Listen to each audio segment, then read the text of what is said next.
Now that you know that variables can only be used within the block of code that they were created in, I need to explain to you a little bit more about what happens when a function returns a value. Alright, so let's just create a test function that returns an integer. Integer test, and it's going to return, it's just going to create an integer equals 32, and it's just going to return that integer. Pretty simple. Alright, so you're going to print out that integer, and you're going to call that test function. Can't type today, apparently. Ah, there we go. Erg. Sorry. My fingers are really cold, and it's hard to type when your fingers are cold. Alright, so this function creates an integer, and it returns it. Now, as soon as this function returns, as soon as we leave this block of code, it destroys this integer. So if the function were to actually return the variable, the value in it would be destroyed as soon as this function exits, and therefore when we got it back here, it would be garbage, and who knows what it would be inside of that variable. So what actually happens when we return this function, when we return this integer, it doesn't return the variable itself, but it returns a copy of the value in the variable. So it copies the variable and returns the value, and that way we can use the value even after we get back here, and this variable has, as they say, gone out of scope. It's no longer usable because the block of code that it was created inside of has been exited from. So it will work, and we can run this code, and as you know, it will work because we've run code like this a lot. And we get 32. Now, what if we create a function that returns a string?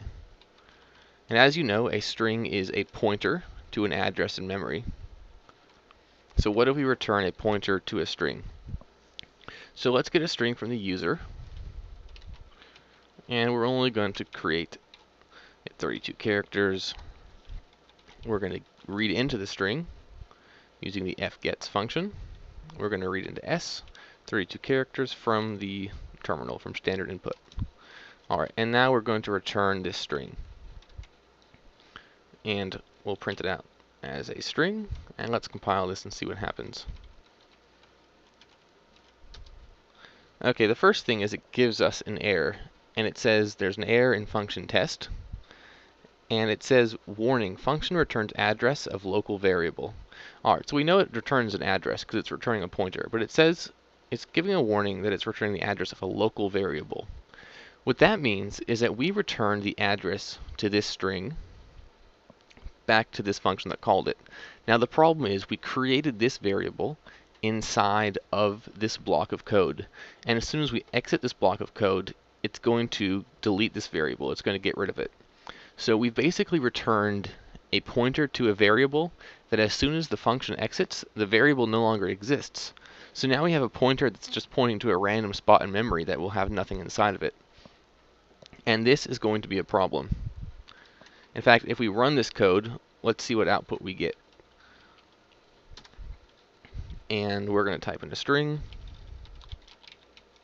and we're going to run it, and it gives us no output. And that's because after the function returned, it deleted this string, and there was nothing there to print out. So this is a problem. We can't return strings from functions, and it's really important to be able to return strings from functions because we do that a lot in C. And so now that you know that there's a problem, I can give you the solution. So in the next tutorial, I'm going to show you the way that you can return strings from functions. And we're going to have to learn about something called the heap and something called the stack, and how they're different and how we can use them.